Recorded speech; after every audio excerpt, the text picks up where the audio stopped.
Hello YouTube, welcome in, I'm Dave, and today we're watching The Protein Obsession is Out of Control by Jose Brett. Please, enjoy.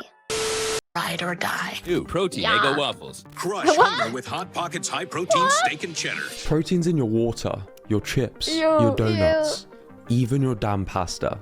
It's not just you. Protein is suddenly everywhere.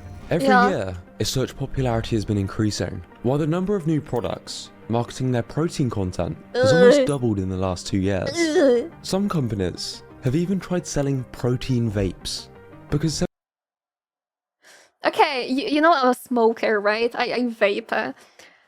How is that supposed to work? Excuse me, but how is that supposed to work? Is it supposed to be the protein in the freaking flavor or something? I don't enjoy the flavor of protein stuff usually. I feel like the protein purely in the flavor like changes it quite a lot, right? And you don't like get the protein from smoking something. Like, how is that supposed to work? What? 71% of people aim to eat more protein in 2024, up from 59% in 2022. I can't hit my protein! 20!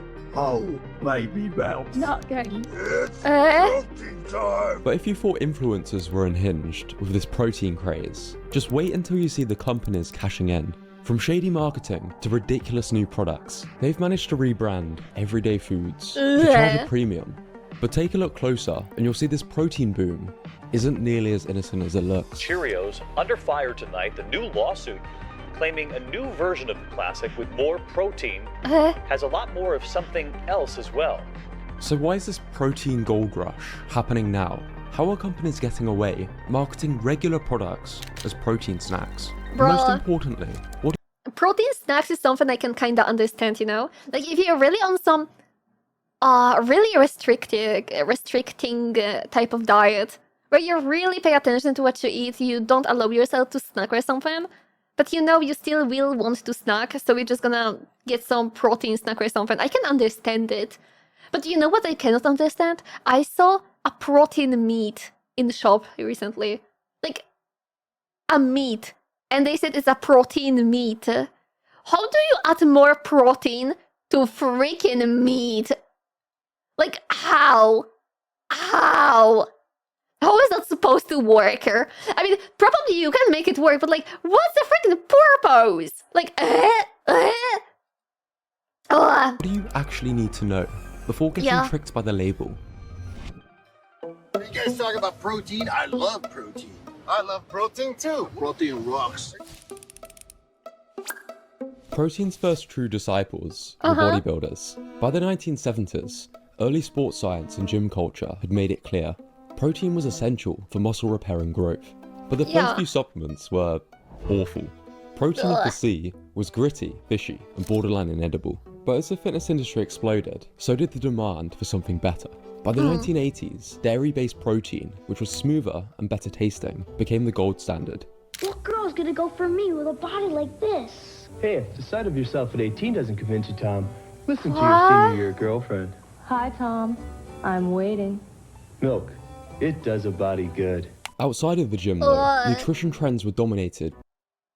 Low fat Twinkies. I can say it right now, but during the pre-con, one person flew from America to pre-con, you know, for the convent to meet us, etc. And Grape brought Twinkies with him. And I had a chance to try Twinkies. Honestly, they felt really oily for me, but they were delicious. I am so sorry, I was really biased against a lot of American food and stuff like this. Okay, but they were delicious. I like Twinkies, but I ate them and I felt like I'm eating something unhealthy, right? But I still like them. It's like I felt that they were really unhealthy when I was eating them, but at the same time they were so delicious. By one thing, low fat. A handful of observational studies in the 50s and 60s, followed by official dietary guidelines in the 70s and 80s, blamed saturated fats for heart disease. Food companies saw low fat as a marketing goldmine, even if it meant replacing fat with sugar. Dannon low-fat yogurt. A good thing going for you every day. By the late 90s, the cracks were obvious. Obesity rates kept climbing. The backlash came in the form of Atkins and other low-carb diets, flipping the villain from fat to carbs and putting protein and fat back in fashion. Through the early 2000s, supermarkets' health aisles became a battleground between low-fat and low-carb products. Meanwhile, social media was taking bodybuilding mainstream. Whey protein had become cheaper, tastier, and heavily promoted by influencers. Suddenly, high-protein everyday foods like Fage Greek yogurt and Quest bars were trending well beyond the gym. Brands began to notice something. Carbs had been demonized, fat had been demonized, but protein was untouchable. By the 2020s... Oh my god. You know what it also reminds me of? It also reminds me of the people who are saying, oh yeah, the best diet, I think it was called the lion diet or something, when you're eating nothing but meat and, if I remember right, butter. And I still remember seeing videos of people being like, oh yeah, so I eat one entire stick of butter every morning. It's like, what do you mean? You say it's healthy? Where do you get your vitamins from? Bruh, I don't even care if it would be healthy or something. What's the joy in it? I enjoy eating meat. I eat meat in most of my meals usually, right? But eating sticks of butter for breakfast is where I would draw the line. What do you mean? There's so many such wonderful veggies, fruits, even like you can make oats or bake something and it's gonna be absolutely amazing. Like, how can you call yourself a human and then just reject all of those wonderful foods that are both healthy for you and taste delicious? Like, how can you do it? How can you do it? How can you just take a stick of butter and start biting on it and don't a second even guess it, like don't have any second freaking thought about it? Like, how? I don't know. I remember that once my mom told me that she started making like butterproof coffee, and she basically started adding butter to her coffee, and she said that yeah, it helps her being like staying more energized, like she had more energy after it. And she said that yeah, I also enjoys the taste of it, and she made it for me once and I did enjoy the taste of it, and I also did and felt way more energy after drinking it. Maybe it was placebo or something, but I did feel it, you know. That's from that point, that's how I'm doing my coffee. But that's literally like the only thing I'm using butter on. I just use butter in my coffee. And I also use like butter to fry stuff on it. But other than this, I don't even like use the butter too much. I don't enjoy the taste of the butter that much. I don't use it on sandwiches either. I don't like it somehow. Bowser is saying that, oh, my sister used to eat the butter straight out of the tub of butter. That's weird for me so much. Maybe I just never enjoyed like the taste of butter, but what do you mean? No, okay, there's one thing that I can say that butter is absolutely delicious on. Imagine right now, freshly baked bread. You cut a piece of it and then you just add butter on it. Freshly baked bread and a butter. Bro, that's something I would sell my soul for. Honestly, that is a pig breakfast in my opinion. Longevity-focused experts like Dr. Peter Attia were praising protein not just for bulking, but for preserving muscle with age, supporting immunity, and keeping you full. Protein now had a health halo. And then came the perfect storm. A global lockdown, widespread weight gain, and a renewed obsession with health. Weight loss drugs became mainstream, so dietitians urged patients to eat more protein to avoid muscle wastage while eating less. So now, protein-boosted products are almost seen as a shortcut to a healthy body. There's only one way to reach the top without sacrifice. Cheating! By this point, if your product wasn't high in protein, it looked outdated. So companies either reformulated to add it, or used marketing tricks to make it seem like they had. What do you need? More protein! In your flakes! In your breakfast flakes! In your freaking Cheerios, or how is it called? Why do you need... why do they put it in literally everything? Bro, I understand more protein in a yogurt or something. It's a snack. But like a freaking flakes? Ugh.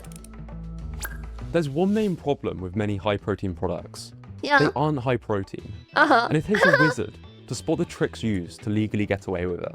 Take this bag of chips. Apparently, high protein. Sounds solid until you realize a serving has just 3 grams of protein, less than a slice of bread. Then there's this high protein chocolate bar, 27 grams of protein, but also a massive 455 calories. Yeah. Should be illegal to write this on you. 20% of your daily protein needs. It feels like every aisle is now stacked with the same ultra-processed snacks, only now they're boasting about an extra gram or 2 of protein.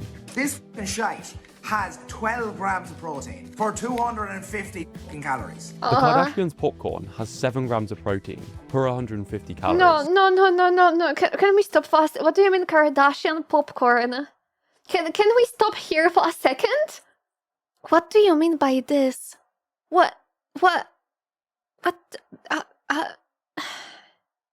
Should I take back my words about American food? Because what the hell is this?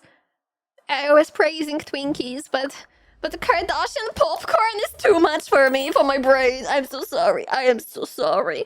Like the popcorn out of everything. And why like a protein ew. Let's come back.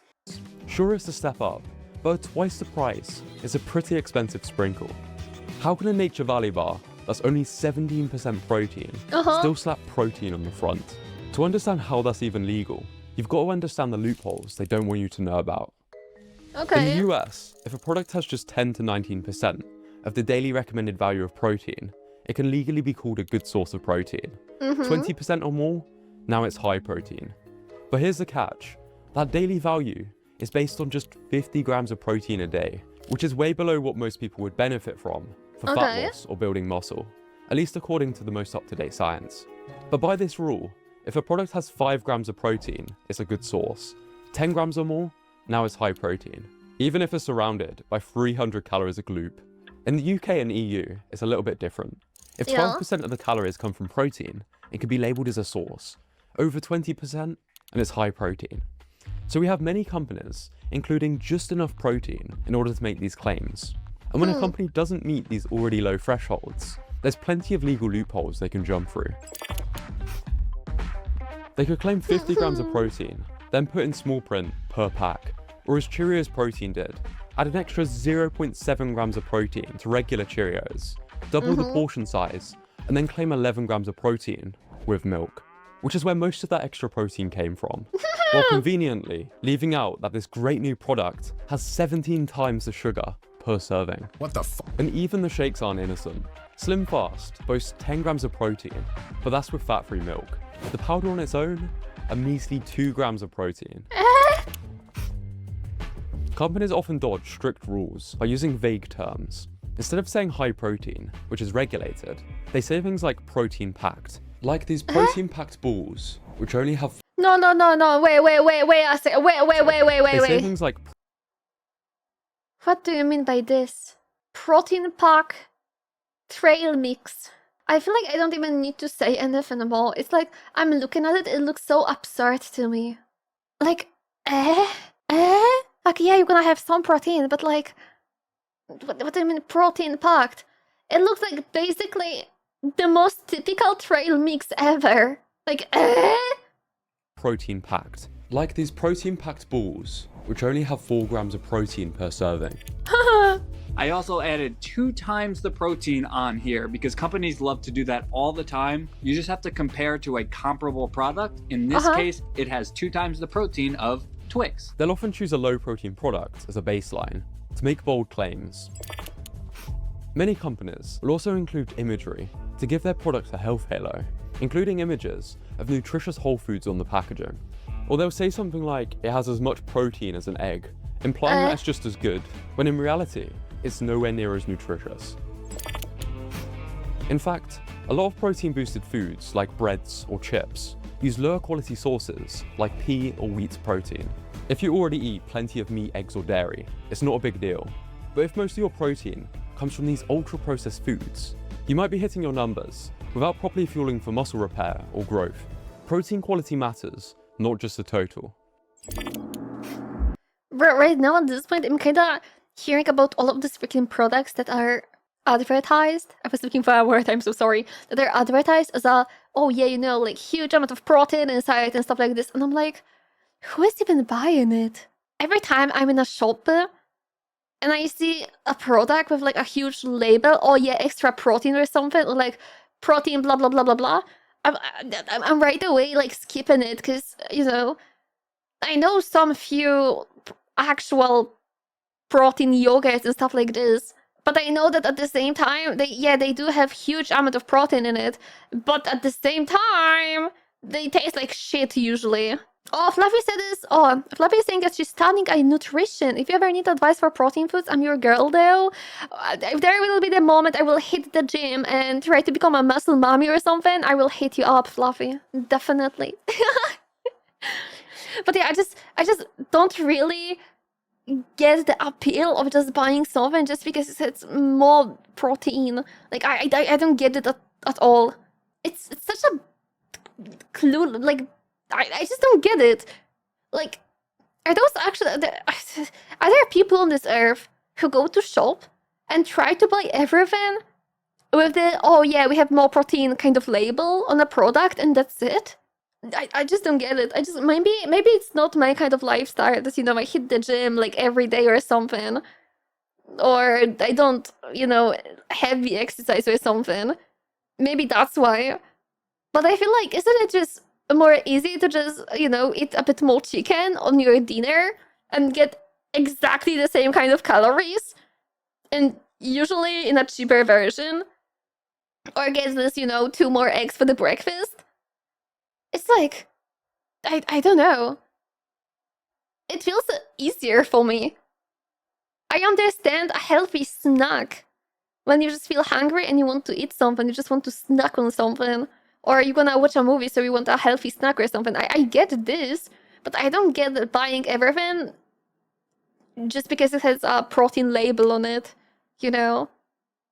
That feels useless as fuck. Literally.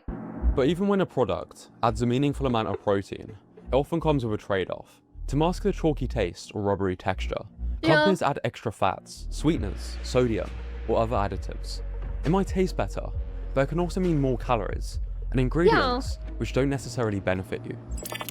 Companies will often take a high sugar, high fat bar, slap 10 to 20 grams of protein in it, and suddenly it's a performance snack. This is Snickers Pro Plus, not protein, just pro to imply protein. If we use a king-size Snickers bar, it has 8 grams of protein, so we can highlight that. And the plus can simply mean plus energy from peanuts. This trickery is exactly why I recommend most people to track calories for a couple of months. It helps you spot the bullshit so you can actually make progress. No. Listen. If you're buying a protein pasta, I would say you already have an issue. But I feel like this entire, oh yeah, eat a lot of proteins, eat only proteins kind of stuff, this kind of entire trend, it just feels like a huge eating disorder for me. I'm waiting right now to hear your opinions on the chat, honestly. Because that's how it feels for me. You know, back in the day, people were like starving themselves, going on a really, really bad diet of eating few eggs and a cucumber per day. I remember those times. But now I feel like eating disorders are also, you know, I feel like now, because of the internet, going for like, oh yeah, only eat protein pasta with protein bacon, with protein, I don't know what you add to pasta usually. Oh, buy those protein tomatoes to add to your protein pasta and stuff like this, you know? Like, it feels like eating disorder for me. Because why would you ever go for a protein pasta as your first choice? I can imagine buying it as, oh yeah, I kind of want to try it out kind of thing, right? And maybe then you enjoy how it tastes, right? But still, like, eating just go both ways. Not eating enough and eating too much. They go in way more ways. I would say going really strictly on eating really healthy and rejecting most of kind of food that you would normally eat, right? Just because you would call it unhealthy, that's also an eating disorder, bro. Like, there's so many eating disorders, there's a lot of them.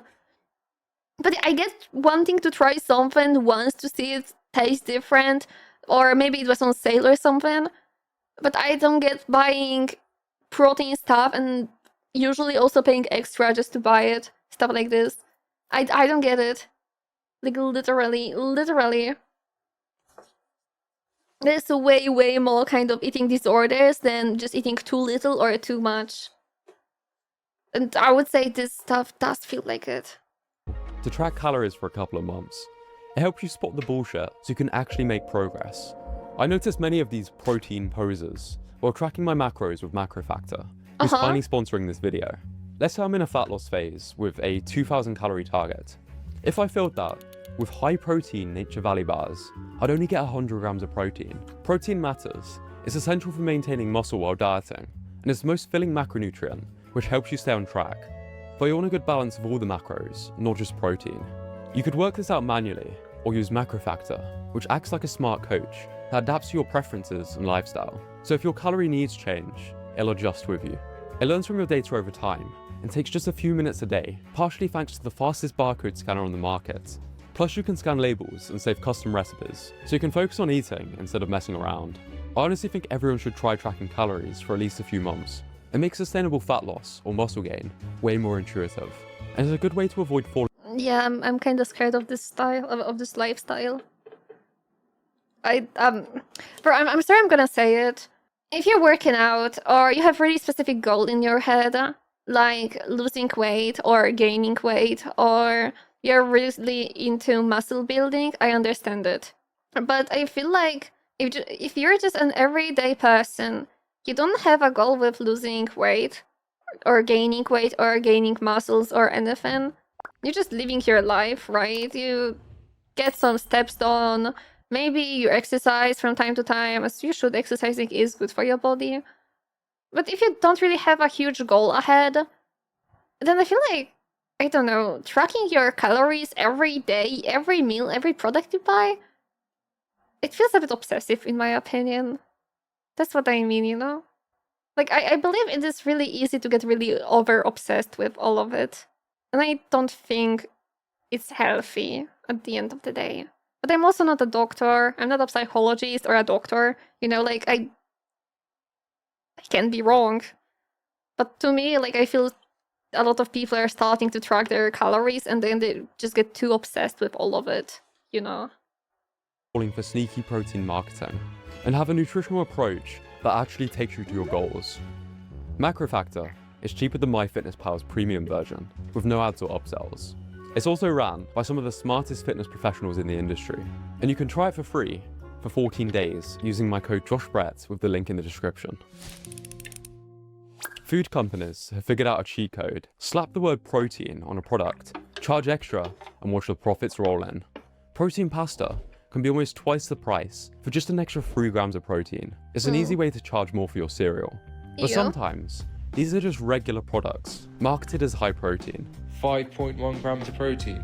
5.1 grams of protein. Lidl, are you flipping mad? Just about enough to claim a source of protein on the front, but it allows companies to make massive profits. And let's face it, often get away with them tasting horrendous because it's healthy. Hi, quick question.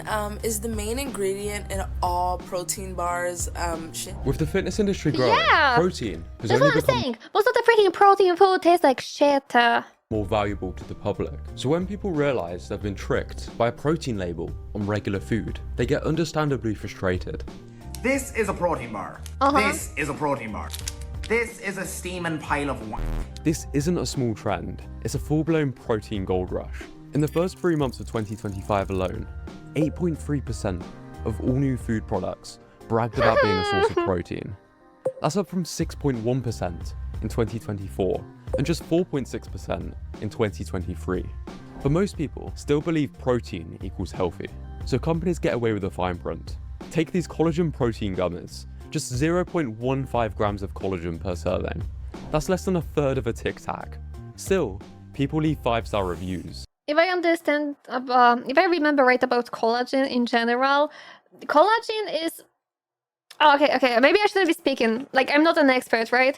But I remember I was getting into this rabbit hole of collagen in general a few years ago already.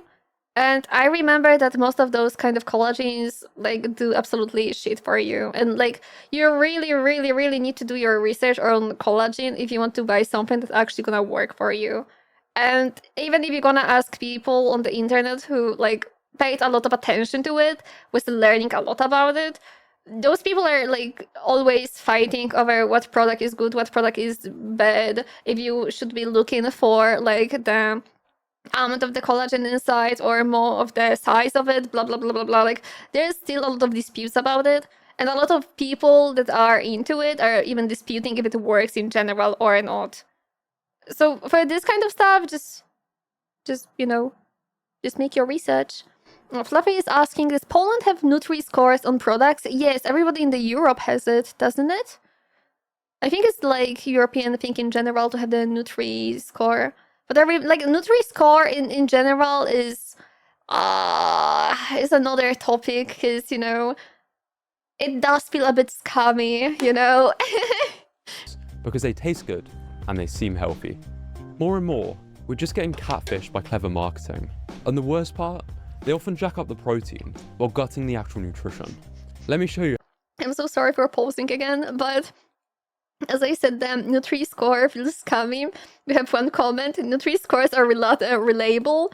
The second one is, this score is giga fake.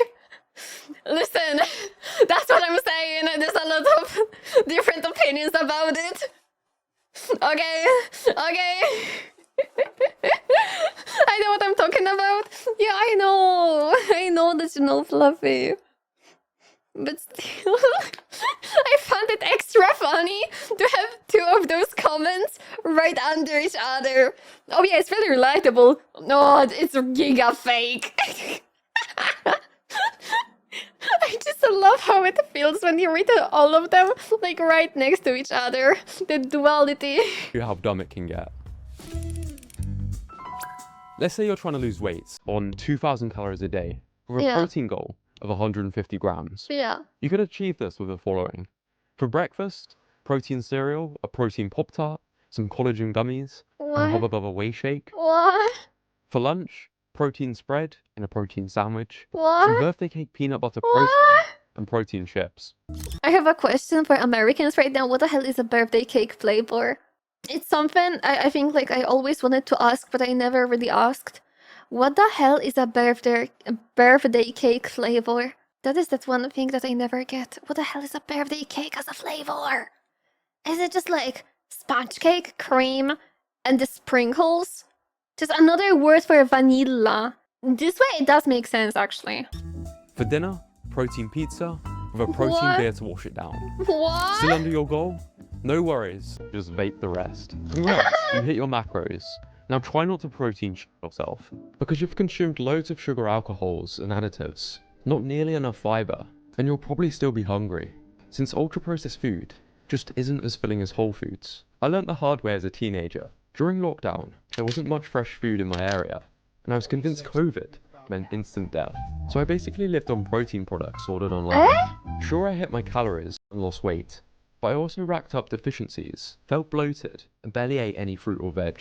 No. These products tend to be stripped of the vitamins, minerals, and phytonutrients you'd find in whole foods. And Michael Pollan calls that narrow thinking nutritionism. To make things worse, protein-fortified junk often comes with a premium price tag, which is the main issue, especially when you consider that most of these products aren't really high protein. All these products have their place in a balanced diet, but if your diet boils down to chasing protein claims on flashy labels, you've basically become a marketer's dream. Your protein powder. What's the next step? Protein products shouldn't be demonized. They can offer convenience and often taste surprisingly good. If a shake helps you hit your protein goal, brilliant. But many companies are just passing off regular treats as protein products. It's like putting lipstick on a pig. All the while, actual whole foods sit sadly in the corner with no marketing team behind them. And here's the punchline. Some of the products marketed as high protein have even less protein than they claim. Take Lenny and Larry's cookies. They proudly claimed 16 grams of protein with over 400 calories. Already a bit questionable. But when tested, they were found to have 4 to 9 grams of protein. Which is what I love about a piece of chicken and Whole Foods. No bullshit or asterisks involved. So here's a question worth asking. If the protein bars and cookies that you're relying on turned out to not be high in protein, would your diet fall apart? Because if the answer is yes, probably a red flag. One simple test, which helps me choose shakes and bars, is to take the calories, knock off the last 0 and compare. If a product has more grams of protein than this number, it's pretty good. So a bar with 190 calories and 20 grams of protein, decent. But 480 calories and 16 grams of protein is starting to look more like expensive candy with a protein sticker. Protein isn't the problem, the marketing is. And the craze isn't slowing down, but you can, before buying into the next shiny label. Once again, I'm just gonna say that I'm judging people who are buying only protein products. I am judging. I am so sorry, it doesn't sound healthy. I am judging. But it is what it is. Though still, I would say there was the time of my life when I was actually like really going into exercising, getting proteins, getting everything. And I remember that around this time I also read some research that yeah, for females it is like really good to eat proteins as a breakfast. Something like this. There was some kind of research like that. I don't remember details, I'm sorry. But there was something like this. So I really got into like eating proteins during that time. And I also remember like my main source of eating proteins was just in the shakes. And that was the time when I feel like I was the most unhealthy person ever. Because sometimes I was almost not eating anything, but instead drinking few shakes per day. And holy shit, I like looking right now, I would give myself a slap on the face. Literally. All I can say is eat whatever you want in moderation. If you want protein, get the chicken, get the eggs. Don't buy a freaking protein pasta! And you know, in general, I know it might be a lot to ask, okay? But just remember to try to have healthy relationship with food. You know.